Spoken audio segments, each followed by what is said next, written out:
नमस्कार, मी राजेंद्र भोसले. मित्रांनो, संध्याकाळची वेळ, गरमागरम वडापावाचा खमंग सुवास, कुरकुरीत समोसे, चटपटीत चाटचे प्रकार आणि समोर धूर निघणारा चायनीज फ्राईड राईस हे ऐकून कोणाच्याही तोंडाला अगदी पाणी सुटेल.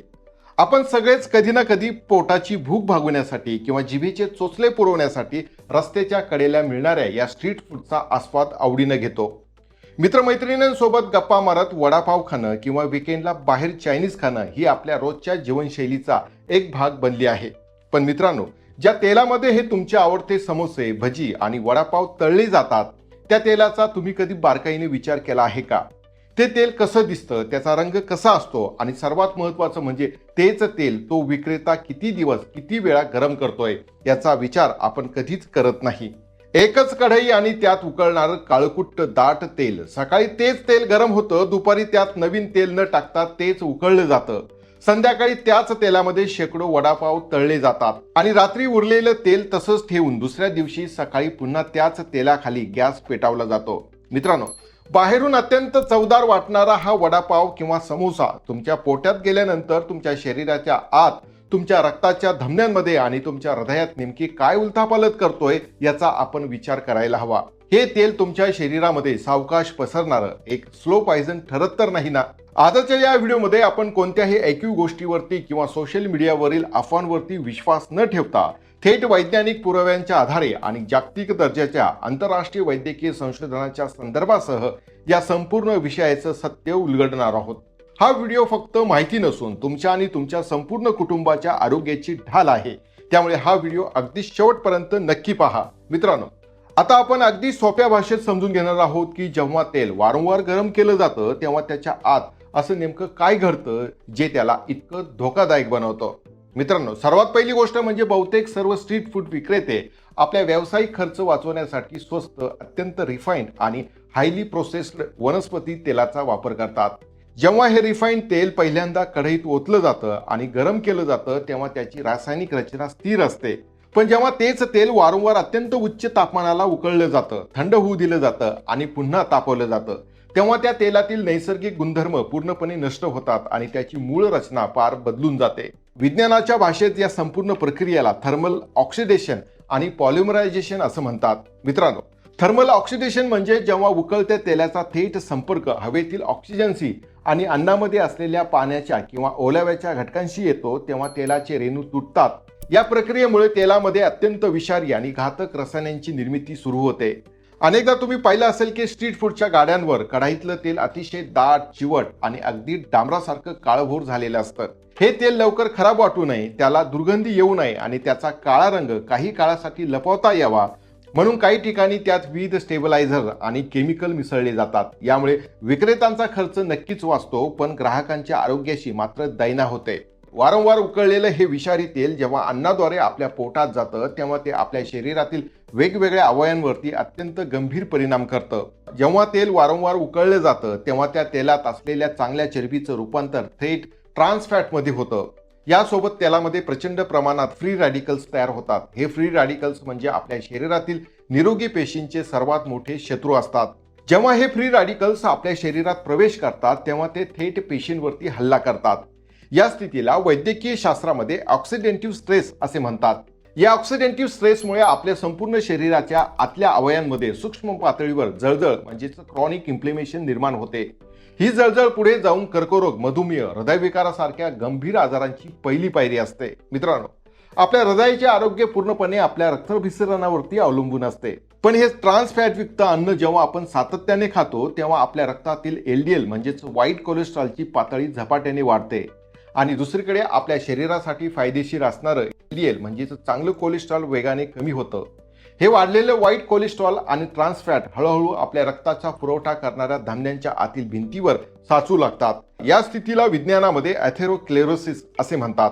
यामुळे धमन्या कडक होतात, त्यांची लवचिकता संपते आणि रक्ताचा मार्ग अरुंद होतो. परिणामी हृदयाला रक्तभिसरण करण्यासाठी जास्त ताण द्यावा लागतो. यातून उच्च रक्तदाब निर्माण होतो आणि पुढे जाऊन हृदयविकाराचा झटका किंवा स्ट्रोक येण्याचा धोका अनेक पटीनं वाढतो. मित्रांनो, वारंवार तापलेल्या तेलाचा सर्वात भयानक दुष्परिणाम म्हणजेच कर्करोग.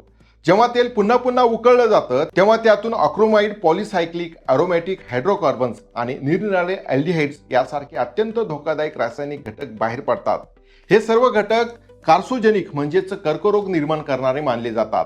हे विषारी घटक आपल्या शरीरातील पेशींच्या डीएनएला थेट इजा पोहोचू शकतात. त्यामुळे डीएनएची रचना बिघडते आणि पेशींची अनियंत्रित वाढ सुरू होते. विविध वैद्यकीय अभ्यासानुसार अशा तेलाच्या नियमित सेवनामुळे पोटाचा कर्करोग, स्वादुपिंडाचा कर्करोग, यकृताचा कर्करोग आणि आतड्यांचा कॅन्सर होण्याचा धोका मोठ्या प्रमाणात असतो. मित्रांनो, आजकाल अगदी लहान मुलांपासून ते तरुणांपर्यंत लठ्ठपणा आणि टाईप 2 मधुमेह अत्यंत वेगाने पसरताना दिसत आहे. यामागे सुद्धा वारंवार वापरलेलं तेल कारणीभूत आहे. हे विषारी फॅट्स आपल्या शरीरातील इन्सुलिन संप्रेरकाची कार्यक्षमता मंदावतात.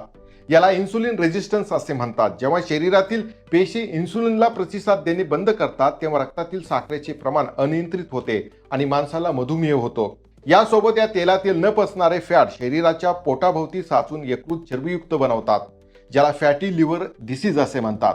मित्रांनो, या गोष्टीमागे भक्कम आंतरराष्ट्रीय वैज्ञानिक संशोधन आणि प्रयोगशाळेमधील निष्कर्ष आहेत. जर तुम्हाला या विषयांवरती अधिक सखोल वाचन करायचं असेल तर या क्षेत्रातील 2 प्रमुख आंतरराष्ट्रीय रिसर्च जर्नल्स प्रसिद्ध आहेत.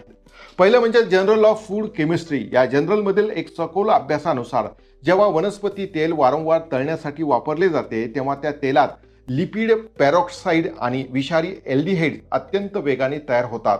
हे रासायनिक घटक मानवी शरीरातील पेशींच्या म्युटेशनसाठी कारणीभूत ठरतात आणि पेशींमधील डीएनए नष्ट करून कॅन्सरच्या पेशींच्या वाढीला खतपाणी घालतात. मित्रांनो, दुसरं महत्त्वाचं जर्नल म्हणजेच journal of agriculture and food chemistry. American chemical सोसायटीच्या या अधिकृत जर्नलमधील संशोधनानुसार वारंवार उच्च तापमानावर गरम केलेल्या तेलाचे अन्न सेवन केल्यामुळे यकृताचे पेशीस्तर थेट हानिग्रस्त झाल्याचे दिसून आले आहे. तसेच हे तेल रक्तातील प्रथिनांशी आणि लिपिडशी अभिक्रिया करून धमन्यांमध्ये प्लाक जमा करण्याची प्रक्रिया अत्यंत तीव्र करते. त्यामुळे कमी वयात हृदयविकाराचे प्रमाण वाढते. मित्रांनो, आता सर्वात मोठा प्रश्न उपस्थित होतो की आपण नक्की काय करायला हवं. बाहेरचं खाणं पूर्णपणे बंद करणं व्यावहारिकदृष्ट्या प्रत्येकाला शक्य होईल असं नाही, पण आपण स्वतः सुजाण नागरिक आहात आणि ग्राहक म्हणून नक्कीच काही सावधगिरी बाळगू शकतो. तुम्ही ज्या स्टॉलवर किंवा हॉटेलमधून तळलेले पदार्थ विकत घेत आहात तिथली कढाई आणि तेल एकदा लांबून नक्की पहा. जर तेल काळभोर दिसत असेल, तेल खूप दाट झाले असेल किंवा त्यातून अतिप्रमाणात धूर निघत असेल तर अशा ठिकाणाहून तळलेले पदार्थ खाणं सरळ टाळा. घरोघरी सुद्धा भाजी किंवा पुऱ्या तळल्यानंतर कढईत उरलेलं तेल साठवून ठेवलं जातं आणि पुन्हा तळण्यासाठी वापरलं जातं. ही पद्धत आजच बंद करा. उरलेलं तेल तुम्ही एकदा भाजीच्या फोडणीसाठी वापरू शकता, पण त्यात पुन्हा कोणत्याही पदार्थांना डीप फ्राय करू नका. भारताच्या अन्न सुरक्षा आणि मानके प्राधिकरणाने म्हणजेच फसाईने या समस्येची दखल घेऊन रुको म्हणजेच रिपर्पोज युज्ड कुकिंग ऑइल नावाची एक विशेष मोहीम सुरू केली आहे. या नियमानुसार कोणत्याही व्यावसायिक हॉटेल किंवा स्टॉलवर 3 पेक्षा जास्त वेळा तेल गरम करण्यास सक्त मनाई आहे आणि वापरलेल्या तेलाचे रूपांतर बायोडिझेलमध्ये करणं बंधनकारक आहे. परंतु आपल्या देशात गल्लीबोळात स्ट्रीट फूडच्या पातळीवर या नियमांचे पालन तंतोतंत होत नाही. म्हणून ग्राहकांनी स्वतः जागरूक राहणे अत्यंत आवश्यक आहे. शेवटी एकच गोष्ट लक्षात ठेवा, जिभेची अवघ्या 5 मिनिटाची चव आणि पोटाची तात्पुरती भूक भागवण्यासाठी आपल्या मौल्यवान आयुष्याची आणि आरोग्याची पैज लावणं खरोखर योग्य आहे का? आरोग्य ही अशी गोष्ट आहे जी एकदा बिघडले की कोणत्याही पैशाने परत मिळवता येत नाही. त्यामुळे बाहेरचं अन्न खाताना नेहमी विचारपूर्वक निवड करा. तुम्हाला आजचा हा व्हिडिओ आणि यातील वैज्ञानिक विश्लेषण कसं वाटलं हे मला खाली कमेंट्स करून नक्की सांगा. जर तुम्हाला ही माहिती उपयुक्त वाटली असेल तर हा व्हिडिओ तुमच्या मित्रपरिवारांसोबत नक्की शेअर करा, जेणेकरून तुमचे प्रियजन सुद्धा या अदृश्य धोक्यापासून सावध राहू शकतील. व्हिडिओला लाईक करायला आणि आपल्या चॅनलला सबस्क्राईब करायला अजिबात विसरू नका. पुन्हा भेटूया अशाच एका अत्यंत महत्त्वाच्या आणि आरोग्यदायी विषयासह. तोपर्यंत स्वतःची काळजी घ्या, चांगला आहार घ्या, निरोगी राहा. मित्रांनो, इथेच थांबतो. धन्यवाद. जय महाराष्ट्र.